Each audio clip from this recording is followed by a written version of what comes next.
losing the golden tax-exempt carrot blinded their eyes, and their fear of losing the money they worship forced them to sit on their hands. But no longer. Trump signed that executive order, and now they have the government they trust over and above the God they supposedly preach for, protecting them now on that pulpit. And so now, when a loud cry that declares they all sold out and are now working hand in hand with the dying God of this world who has been running things from the Vatican for centuries, who declares the Ten Commandments abolished at the cross, the truth we preach about the law of God will empty their pews, because some of their flock will open their Bibles as did the Bereans of old.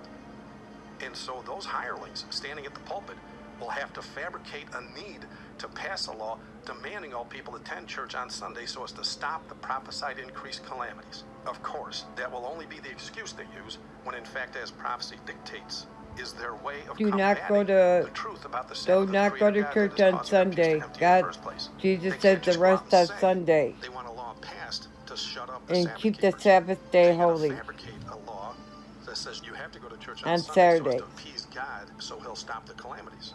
That's just going to be their excuse. Their people actually opened the Bibles and found students of prophecy were telling them the truth. That's why they left their churches. The real truth is they passed that law because the money that is in the pockets of those that are leaving their church is far greater than their love of the Lord or even the people they were ordained to shepherd. That law will cause many to run back into their churches for fear of losing their lives too. And so, as prophecy also predicted, the main issue in the last Be days prepared to die divides for the disobedient Jesus. from the obedient, or as I'm prophecy puts it, prepared will because I point know out they're coming against for the me. mark of the beast. I know they're And who coming gets for the me, seal my of the living family, God my will kids. come I to know. fulfillment with an exactness only a creator God can declare. We are that close now.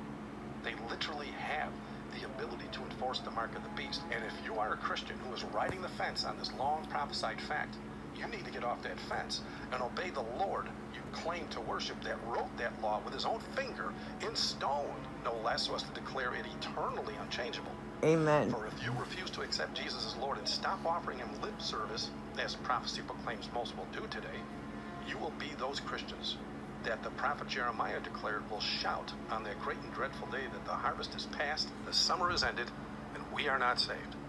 So I pray you make the right decision and join the people of God who declare on that great and dreadful day, lo, this is our God. We have waited for him, and he will save us. This is the Jesus Lord. would save We have us. waited for him. We will be glad and rejoice. Isaiah in his 25:5.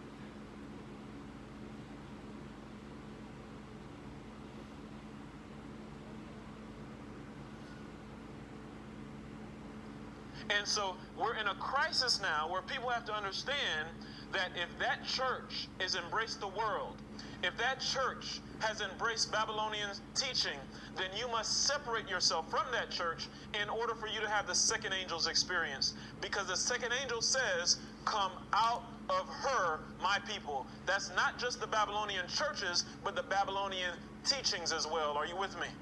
Amen. And God's professed church is not Babylon, but she surely is in apostasy.